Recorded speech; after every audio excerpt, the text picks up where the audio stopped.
এই তারিখটা আজ 1 বছর পরও দেশের অনেক তরুণের হৃদয়ে এক শোকাবহ স্মৃতি হয়ে বেঁচে আছে। শিক্ষার্থীদের সর্বোত্তক অবরোধ কর্মসূচি সেদিন শুধু কোটা সংস্কারের দাবি ছিল না, তা ছিল একটা গোটা প্রজন্মের অবদমন, নিরাপত্তাহীনতা আর অবিচারের বিরুদ্ধে একসঙ্গে গর্জে ওঠা। এই গর্জনের কেন্দ্র ছিল রাজধানী ঢাকা, কিন্তু কম্পন ছড়িয়েছিল দেশ জুড়ে। সকাল থেকেই ঢাকার নানা প্রান্তে জড়ো হতে থাকেন শিক্ষার্থীরা। মিরপুর 10, শাহবাগ, ঢাকা বিশ্ববিদ্যালয়, বুয়েট, সায়েন্স ল্যাব প্রতিটি মোড়ে ছিল অবস্থান, প্ল্যাকার্ড আর প্রতিবাদ। বিচারের দাবিতে অবরোধ, সন্ত্রাসমুক্ত ক্যাম্পাস চাই স্লোগানে মুখর হয়ে ওঠে শহর। তবে দুপুরের পর থেকে শুরু হয় সহিংসতা।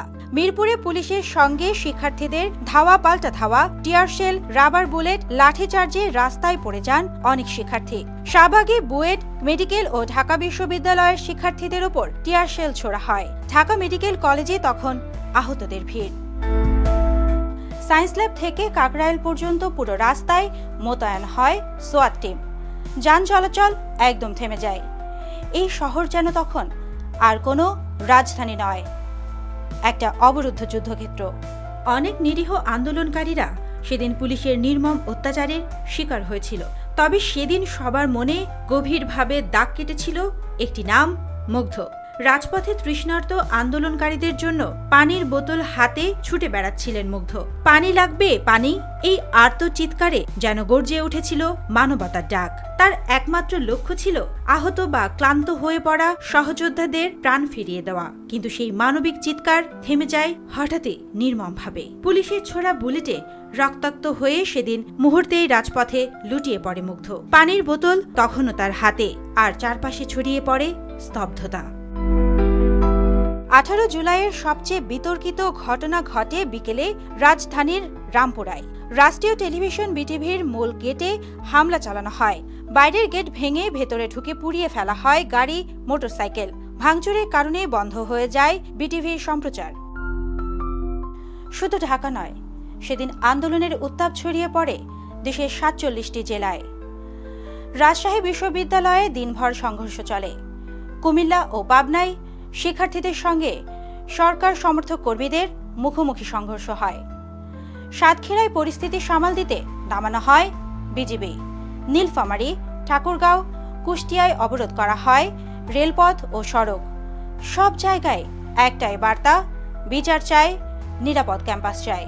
রাত 9টার দিকে অবরোধ ধীরে ধীরে প্রত্যাহার হতে শুরু করে, কিন্তু দিনের শেষে দেশের চিত্র ভয়াবহ। প্রাণ হারান 27 জন, যাদের বেশিরভাগই তরুণ শিক্ষার্থী। আহত হন 1,500-এর বেশি মানুষ, অনেকে গুলিবিদ্ধ, অনেকেই গুরুতর জখম। পরিবারগুলো তখনও হাসপাতাল থেকে হাসপাতাল ছুটে বেড়াচ্ছে, খুঁজছে সন্তানদের। 18 জুলাইয়ের পর আন্দোলনের ভাষা বদলে যায়।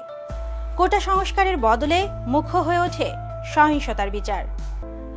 ছাত্রদের কণ্ঠে উঠে আসে প্রশ্ন, আমার ভাই মরল কেন? খুনি কারা? গণতান্ত্রিক দাবিতে গুলি কেন? ব্যানার বদলে যায়, স্লোগান পাল্টে যায়।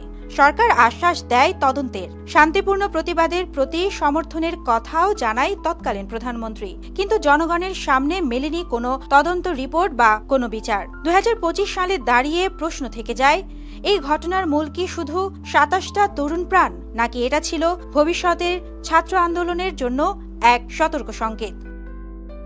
18 জুলাই ছিল না শুধু আরেকটি আন্দোলনের দিন, এটা ছিল রাষ্ট্র আর তরুণ সমাজের মুখোমুখি দাঁড়িয়ে পড়া এক নির্মম অধ্যায়।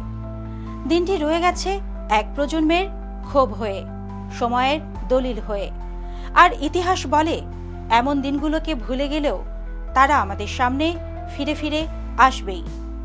সুবর্ণা মেইজাবিন, দেশকাল নিউজ।